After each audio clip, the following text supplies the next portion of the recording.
I'm Larry Ridley. Welcome to the two quarterbacks of the defense will be counted. It's the Seahawks going up against the Broncos.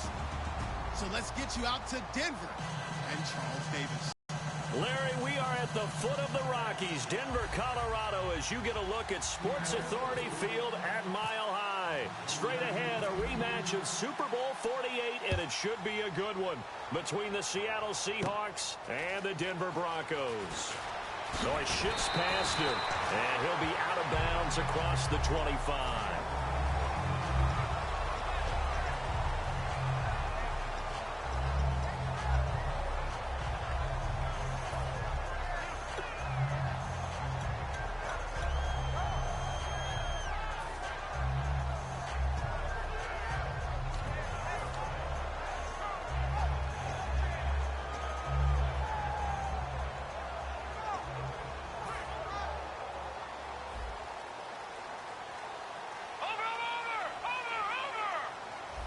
They come up at C.J. Anderson. And he's going to be stopped here on this first play as he gets it to the line of scrimmage and no more. The offensive lineup now, and the guy we highlight, Emmanuel Sanders. You can use him in any spot as a wide receiver. In the slot, out wide. It doesn't matter. He just makes plays. And he's brought down.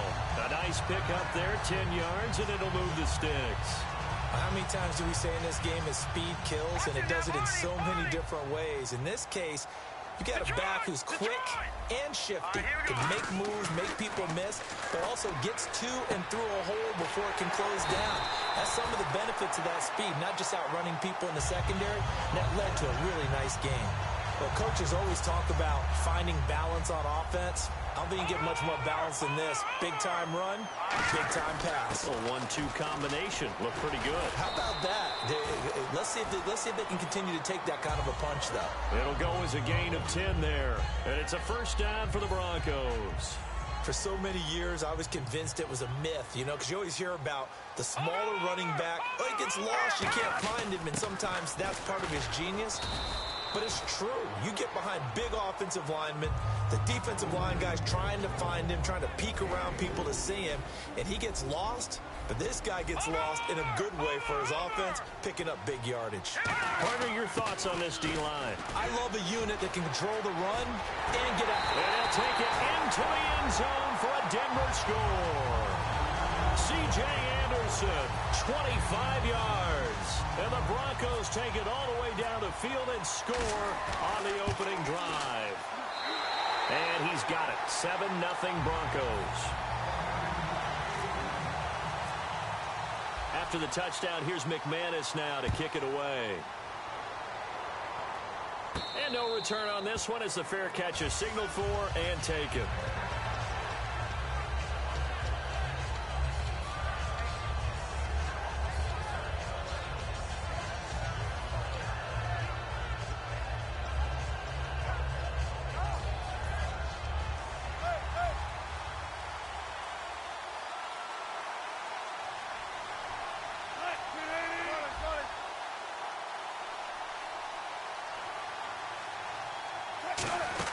Now the fourth-year man from Texas A&M, Christine Michael.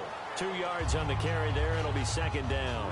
And this offense often hinges on one of the best tight ends in the league, and that's Jimmy Graham. I think he made up for lost time when he got to the NFL because in college, he was mainly a basketball player, a defender who couldn't score. Now he's flipped it around in the NFL. Every time he touches the ball, he's a threat to score.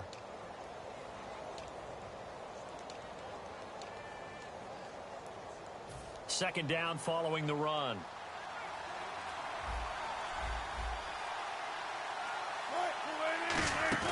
They go play fake to Michael. Now Wilson. And the catch is made here by Tyler Lockett. And brought down, but not before reaching the 45-yard line. Some think that teams really won't throw a slant route unless you have a receiver that has a lot of stature to him. But sometimes the little guys, they get lost in there. People can't really locate them, and they run that quick cut on the slant, and oftentimes they can turn it into big plays.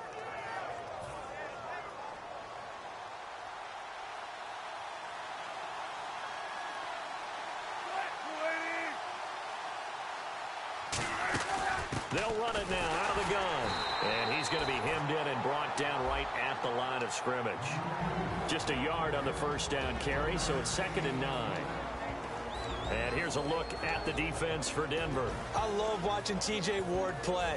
Whether it's covering in the deep zones or blitzing, this man makes plays. On 2nd down, Wilson. Baldwin with it over the middle.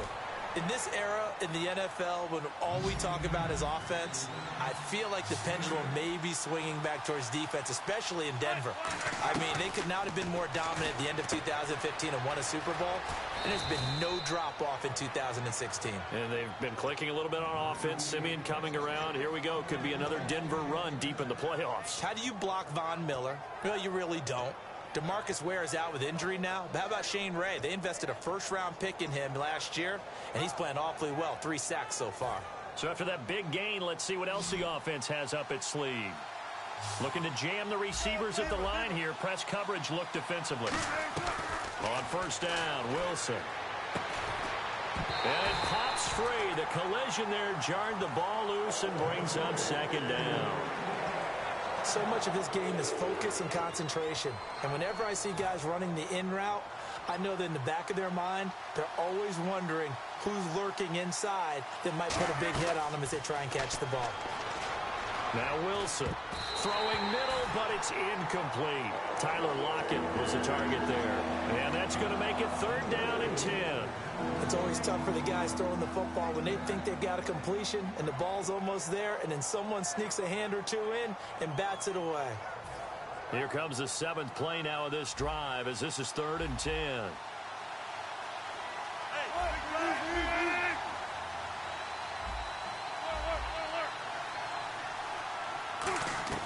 On 3rd down, Wilson. He'll dump it off to Procise. Give him 3 on the play, and it'll be 4th down. Was that a receiver?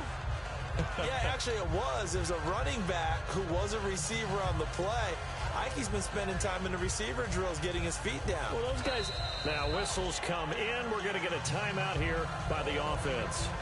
They'll have 2 remaining as we step aside here in this first quarter. So it looks like the offense isn't going anywhere.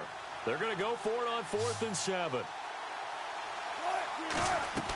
4th down. Here's Wilson. He finds his man, Baldwin. And he will have the first down before he's brought down at the 3. I don't care how many times you tell the story, it never loses its luster for me. Doug Baldwin, undrafted out of Stanford, and plays like a #1 receiver should in the NFL. I don't care how you cover him. I don't care that his size isn't great. He's the one that typically comes up with the football. Absolutely. His roots go all the way back to Gulf Breeze, Florida, where he's from, right on the water near Pensacola, and then, of course, to Stanford, and, boy, he's been good. And this one will wind up with him losing yardage back to the 4-yard line. Alongside my broadcast partner, Charles Davis, Brandon Gaudin hits the Seahawks with a football to begin quarter number 2, and they'll come up looking to keep this drive moving.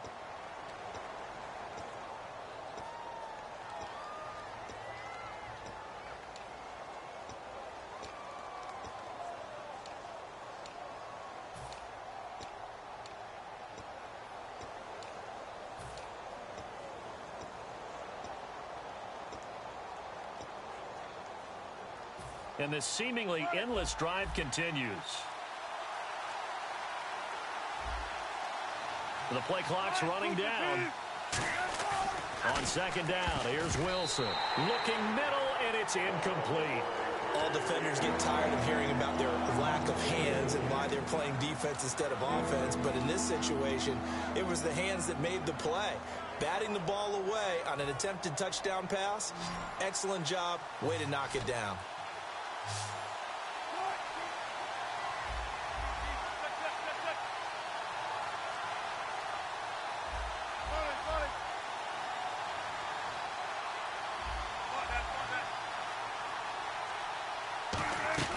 On 3rd and goal, Wilson steps away. Wilson hit. It's loose. It's out. Fumble.